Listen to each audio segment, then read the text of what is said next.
के लोगों, आज बड़े दुख के साथ जिस घटना में हम लोग यहाँ आज पीड़ित परिवार से मिलने के लिए आए हैं, और ये इतना बड़ा जघन्य अपराध हुआ है, शायद जिसकी जितनी निंदा की जाए उतनी कम है। और जिस प्रकार से इस घटना को 3 दिन हो गए, इस घटना को 3 दिन हो चुके हैं, और जिस प्रकार से ये अपराध हुआ है, मुझे कहते हुए हिचकिचाहट हो रही है कि किस प्रकार से उस बेटी के साथ में अत्याचार करके उसको मारा गया। लेकिन आज 3 दिन हो गए हैं, लेकिन सभी अपराधी अब तक भी पुलिस की गिरफ्त में नहीं है। और उसके बाद में सत्ता संरक्षण में इतना बड़ा अपराध किया जा रहा है कि जो दोषी हैं वो महापंचायत कर देते हैं और प्रशासन मुख्य दर्शक बनकर देखता रहता है।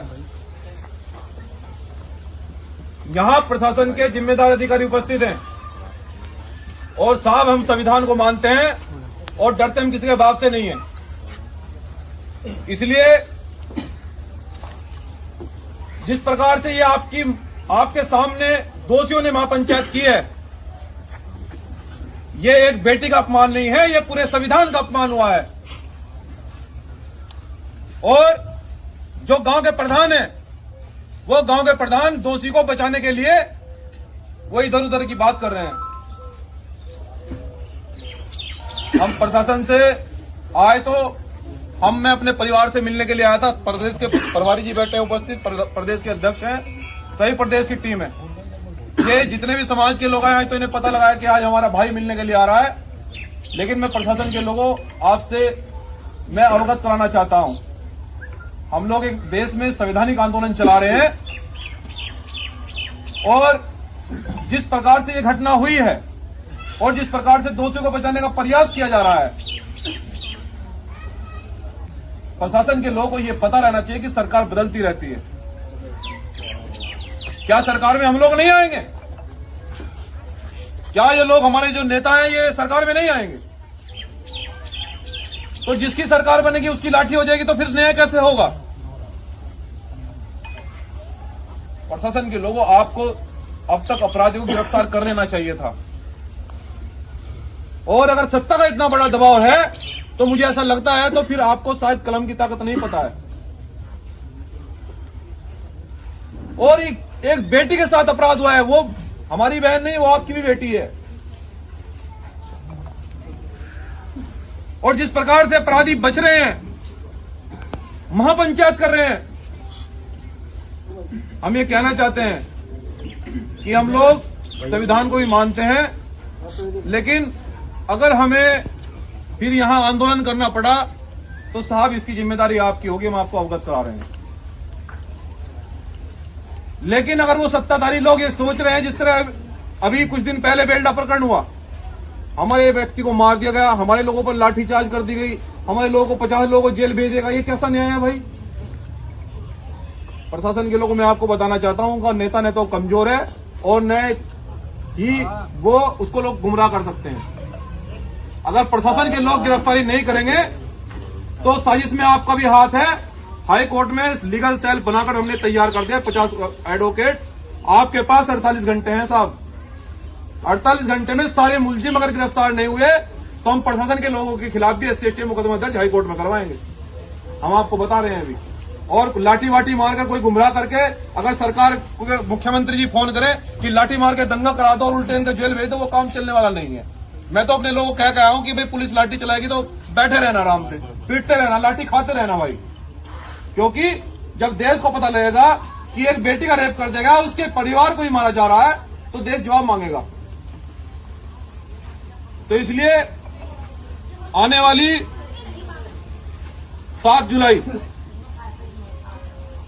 7 जुलाई को अगर 48 घंटे में अगर सभी दोषियों की गिरफ्तारी नहीं होती है तो साहब 7 जुलाई को महापंचायत किसी गांव में होगी वो पूरी तैयारी के साथ में उत्तराखंड और यूपी के लोग पहुंचेंगे। और हमने आपके कहने से जब बेलडा प्रकरण हुआ, क्योंकि हम हंगामा खड़ा करना हमारा मकसद नहीं है, हम हंगामा नहीं चाहते हैं, हम तो संविधान को मानते हैं और संविधान में सबको अपनी बात कहने की इजाजत है। हम अपनी बात कहना चाहते हैं। बेलडे प्रकरण में भी हम अपनी बात को कहना चाहते थे, लेकिन आपने हमें आश्वासन दिया कि महापंचायत रोक दो, हम न्याय करेंगे। हमने आपको मौका दिया, लेकिन साहब ये जघन्य अपराध, इतना बड़ा अपराध हुआ है, ये बेटी के सम्मान का मामला है। और ये जितने लोग खड़े हैं, न तो ये लाठी से डरते हैं साहब, ना गोली से डरते हैं, ये आप सुन लेना। अगर हमें न्याय नहीं मिलेगा, फिर महापंचायत होगी, आप हमें जेल भेज दीजिए, हमें भी आप पीड़ित परिवार के एक सदस्य को जेल भेज दीजिए, हमें कोई फर्क नहीं पड़ता। लेकिन जब तक न्याय नहीं होगा, जब तक हम लोग आराम से नहीं बैठेंगे। आप कप्तान साहब से अवगत कराओ कि साहब बिना दोषियों को जेल भेजे मामला शांत होने वाला नहीं है। जब तक दोषी जेल नहीं जाएंगे, जब तक इस प्रकरण को शांत होने का कोई मतलब नहीं है। और ये मामला फास्ट ट्रैक में चलना चाहिए। इसका डिसीजन 1 महीने के अंदर आना चाहिए, एक महीने नहीं 2 महीने में आना चाहिए, ज्यादा से ज्यादा 2 महीने में, जिससे कि पता लगे कि न्यायपालिका मजबूत है। आज भी न्यायपालिका, आज भी कानून है। मैं प्रशासनिक अधिकारियों से कहना चाहता हूं कि हम संविधान को मानने वाले लोग हैं कि ये जो हमारी बहनें बैठी थी, हमारी बहन बैठी इंस्पेक्टर, जब आप अपने परिवार में जाओगे तो अगर दोषियों को सजा दिलवा पाओगे या एक निर्दोष को न्याय दिलवा पाओगे, तो आप शायद अपने परिवार में भी कहोगे कि आज एक बेटी का बलात्कार हुआ था, हमने ऐसा उसका इलाज किया, तो शायद परिवार आप पर गर्व करेगा। लेकिन अगर आप दोषियों को बचाओगे तो कल, आज नहीं तो कल परिवार को पता लगेगा कि आप तो यहाँ अधिकारी थे, आगे एक बेटी को न्याय नहीं दिलवा पाए। क्योंकि मैं इस बात को आपको इसलिए बता रहा हूँ, बहुत स्वाभिमानी लोग हैं हम, और ऐसा नहीं है सब एडवोकेट वकील पढ़े लिखे लोग बैठे हैं। मैं तो आपको कहना चाहता हूं कि आप अपनी कलीम का ताकत का उपयोग कीजिए, हम साथ हैं आपके। कौन आपको अधिकारी, कौन नेता आपको सस्पेंड कर देगा? क्या करेगा? आपको ट्रांसफर करेगा ना। हम साथ खड़े हैं आपके, पुलिस के साथ खड़े हैं हम। आप न्याय कीजिए, उनको घर से निकालिए, और अगर आपसे नहीं निकल रहे आप हमें मोहलत दीजिए, हम निकालेंगे फिर। तो प्रशासन के लोगों, ये अपराध इतना बड़ा अपराध हुआ है, इसमें कोई गुंजाइश नहीं है। और जो लोग दलित पिछड़ों का दम भरकर जिन्होंने सरकार बनाई है, मैं आप समाज के लोगों से भी कहना चाहता हूं कि जो यहां अभी 2 महीने पहले लोकसभा में चिल्ला रहे थे कि ये तो दलित हमारे लोग हैं, ये तो पिछड़े हमारे लोग हैं, अल्पसंख्यक समाज के लोग हमारे हैं, अब भी किसी नेता का, किसी मुख्यमंत्री का, किसी सरकार के नेता का कोई स्टेटमेंट नहीं आया, जबकि ये उत्तराखंड के प्रदेश के अंदर वर्तमान में सबसे बड़ी घटना है। किसी भाजपा के नेता का कोई बयान अब तक नहीं आया। अब आप ये जान लो कि वो हमें किस हाल में, वो हमारी कितनी कीमत समझते हैं, वो हमें किस लायक समझते हैं, ये आप जान सकते हैं। इसलिए सम्मानित प्रशासन के लोगों, आप दोषियों को बचाने का प्रयास न करें। हम बिल्कुल भी चुप रहने वाले नहीं हैं। हमारे हाई कोर्ट में 50 हमने लीगल सेल बना दिया है। आपके पास 48 घंटे का, 48 घंटे में वो गिरफ्तार हो जाते हैं तो ठीक है, वरना फिर हम परसों रिट दायर करेंगे और सबके खिलाफ मुकदमा दर्ज हम कराएंगे। ऐसा नहीं चलेगा बिल्कुल भी। एक बेटी का बलात्कार हो गया, उसको मार दिया गया, और आप लोग हाथ पे हाथ करके बैठे, भाई कैसे चलेगा? और अगर आपके बस की बात नहीं है, अगर आपको कोई लग रहा है कि वो अपराधी किस्म के लोग हैं, आपको नुकसान पहुंचा सकते हैं, आप हमें बताइए। हम देखते हैं कौन गुंडा मवाली है, क्योंकि हम लोग संविधान को भी मानते हैं, लेकिन क्रांति से पीछे नहीं हटते हम। तो मैं उम्मीद करता हूं आपसे, प्रशासन के लोगों से, कि 48 घंटे में शायद हमें कुछ न्याय मिलेगा, कुछ आज जगेगी। ये जो लोग खड़े, ये परिवार के लोग खड़े हैं मेरे, इन्हें लगेगा कि हाँ हमारा नेता आया था और वो कुछ बात कह गया और न्याय हुआ है। लेकिन अगर मैं आऊंगा प्रशासन के लोगों, अब की बार मैं अकेला नहीं आऊंगा, अब की बार तो मैं अकेला आऊं। ये सब लोग परिवार के लोग, यहाँ बाहर का कोई नहीं, ये सब गांव के लोग हैं। अब की बार अकेले नहीं आएंगे, अब की बार कम से कम 1 लाख लोग साथ लेके आऊंगा। तो आपको ये तय करना है कि यहाँ व्यवस्था को चलाना है या बंद करना है। तो 7 जुलाई को अगर 48 घंटे में न्याय नहीं होता है बहुजन समाज के लोगों, फिर 7 जुलाई की तैयारी करो महापंचायत। सब लोग तैयार हैं? देखो, बेलडा प्रकरण में तो मैं गुमराह कर दिया था, लेकिन इस बार गुमराह नहीं होने वाले हम लोग। अब की बार गुमराह नहीं होने वाले। प्रशासन, हम तो कह रहे हैं, प्रशासन के लोग बैठे हैं, हमारे जिम्मेदार अधिकारी बैठे हैं। अगर आप जेल भेजना चाहते हैं तो मैं सबसे पहले मेरा हाथ पकड़िए, हथकड़ी पहनाइए, स्वागत है आपका। नहीं, सभी तैयार है भाई, सब लोग तैयार हैं।